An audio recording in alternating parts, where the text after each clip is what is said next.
Hey, welcome back. This is Shah. We got a recent news article about Britney Spears, and it regards her child support situation with Kevin Federline.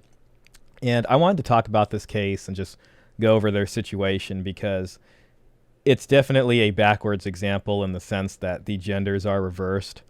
And, you know, on some things that are not paternity, child support is not discriminatory towards gender in that regard. So if a woman is making a lot more money than the person, the man she had a child with, typically they end up getting, run through the system pretty hard too. So let's take a look at Britney Spears' situation. Kevin Federline unhappy with child support payments from Britney Spears.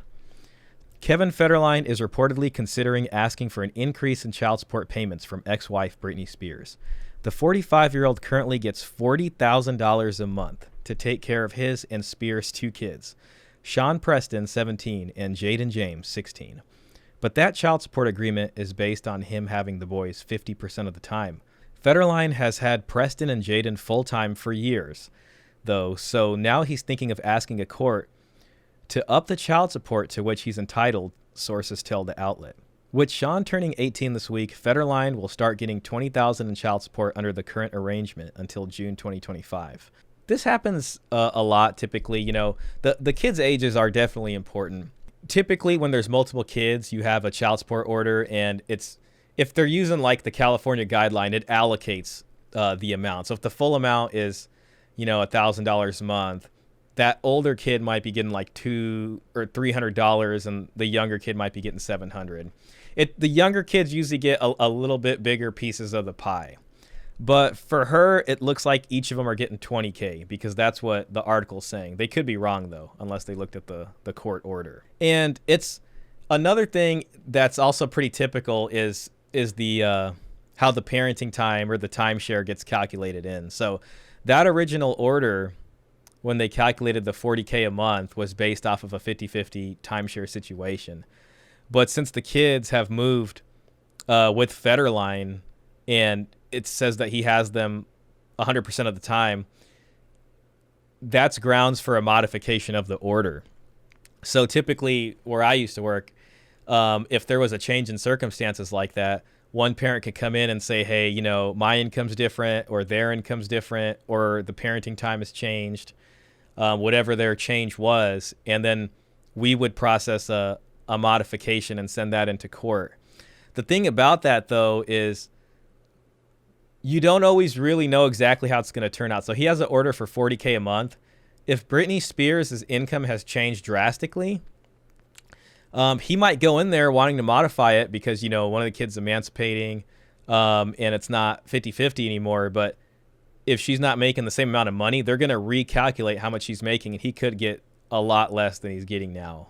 Or you can get a lot more if she's coming to even more money. Federline and wife Victoria Prince moved to Hawaii last month, and Spears consented to the couple taking Preston and Jaden with them, as Mark Vincent Kaplan, Federline's attorney, told People in May.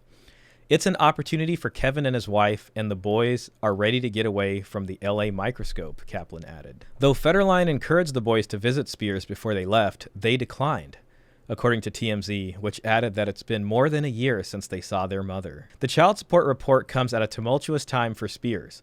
The pop star recently got out of a 13-year conservatorship, and her latest husband, Sam Asghari, filed for divorce last month. Wow, so she's getting divorced a second time over here, and she's probably going to have to pay out spousal support for him. I don't know if they had kids. I don't think they did. Spears posted a tribute to Preston on Instagram this June, calling him her first love. The Stronger singer criticized her sons, however, in a September 2022 Instagram audio message, which is now offline, after Jaden spoke out about her mental health in an ITV documentary. Do you guys want me to get better so I can continue to give your dad $40,000 a month? Spears said at the time. Or is the reasoning behind you guys deciding to be hateful is because it's actually over in 2 years and you don't get anything? I feel like that's a pretty typical thing, like one parent leaves and then they get the fat check, but as it hits that finish line, they all know the status quo is about to change, so she's only got, the youngest kid's 16, probably a year and a half left, depending on when they graduate high school, especially since it's a California order. So she could be paying up until they're 19 if they haven't graduated yet. But she knows, and guys deal with that a lot too.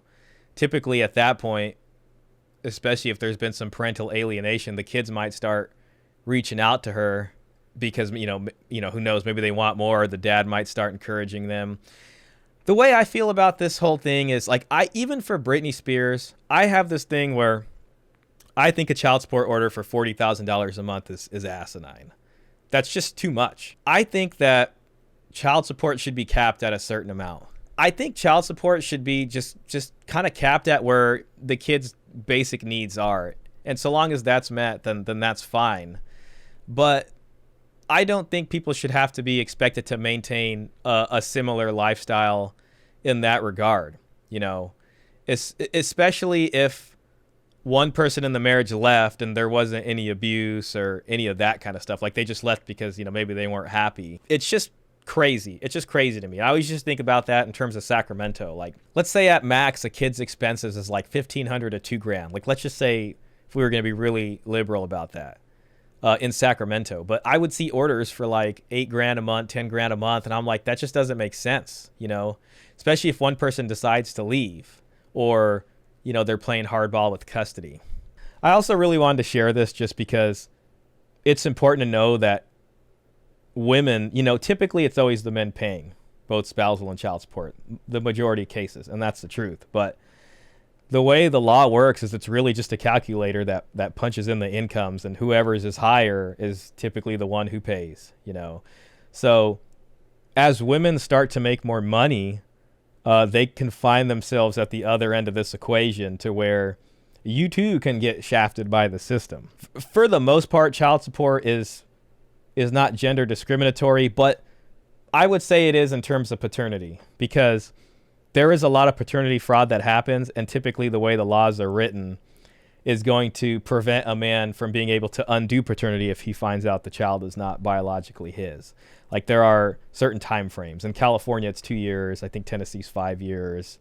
So there's variance, but typically it's when the child's very young. And the reason they do that, to be fair, is because they say the child knows the dad, whoever the legal dad is, as the father. But in my personal opinion, I still think if there's foul play, the father should have first right to delegitimize that relationship. And mom should be forced to go after whoever the biological dad is. Now, if dad feels a certain way about that, and he's like, I really value this relationship I have with this child, then I will choose to continue to be that child's father. And that's fine if someone wants to do that. But I don't like someone being forced to do that. So in regards to paternity laws, child support is especially oppressive and gender discriminatory, because a woman won't find herself in that situation.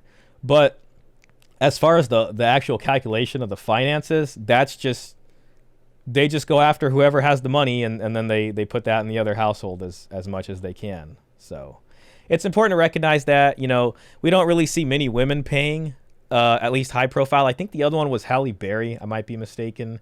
Typically, we see the guys, but it's important to know that. And it's something to think about too, like as you decide who you want to have a child with, who you want to get married to, considering what that person's income is and what their earning potential is, what kind of career they have, especially in relation to your own, is important. I don't think you should be predatory. And that's why I want caps on child and spousal support, because I think it would stop predatory baby trapping in marriages, at least to some extent. Like, if someone knows they're only going to get a certain amount of money in child support, they're probably less likely to, want to baby trap the basketball player or whatever it is. Let me know what you think. Hit the like button, hit the subscribe button, and I'll be following her case. We'll see if it gets modified. I'm sure the rest of the family is getting antsy as the emancipation date looms. And it is in Kevin Federline's economic interest to go and modify that, since one of the kids will be bumped off from the calculation. That last kid that's still on there could potentially get more. Like, he could end up with getting $35K for that one kid if her income hasn't changed, or somewhere about that. Anyways, we'll see you on the next one.